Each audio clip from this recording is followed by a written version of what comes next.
अणदूर येथे वटपौर्णिमेनिमित्त वडाच्या झाडाची लागवड. युवक महिलांचा पुढाकार. तुळजापूर तालुक्यातील अणदूर येथील युवक महिलांनी एकत्रित येऊन वटपौर्णिमा सणाचे औचित्य साधून वडाच्या झाडाची लागवड करीत विधिवत पूजा करून अनोख्या पद्धतीने वटपौर्णिमा सण मोठ्या उत्साहात साजरा केला. आजकाल वडाच्या झाडाच्या फांद्या घरातून त्यांची पूजा करण्याची पद्धत रूढ झाली आहे. यामुळे पर्यावरणाला हानी पोहोचत आहे. या सणाच्या निमित्ताने पर्यावरण संवर्धनाची साथ घालण्याचं काम अणदूरमधील काही युवकांनी पुढाकार घेऊन केलं.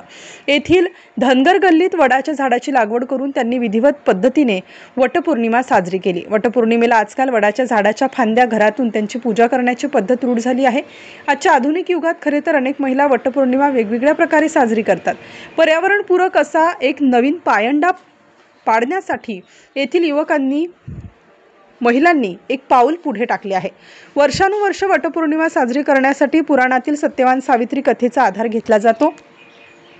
निसर्ग चक्रातील एक महत्त्वाचा वृक्ष असणाऱ्या वडाच्या सानिध्यात वर्षभरातून किमान एकदा तरी महिलांनी यावे. वटवृक्षाकडून मोठ्या प्रमाणात मिळणारा प्राणवायू ग्रहण करावा या हेतूने खरे तर वटपौर्णिमेची प्रथा पडली. मात्र आधुनिक काळात हा मूळ अर्थ लोप पावत चालला आहे, असे या महिलांनी बोलताना माहिती दिली. यावेळी हा उपक्रम राबवण्यासाठी रोहन दुधाळकर व राहुल घोडके, ओम भालेकर, सोनू मातोडकर, परमेश्वर घोडके, रवींद्र एडके यांनी पुढाकार घेतला. या उपक्रमाचे अणदूरसह परिसरात कौतुक होत आहे.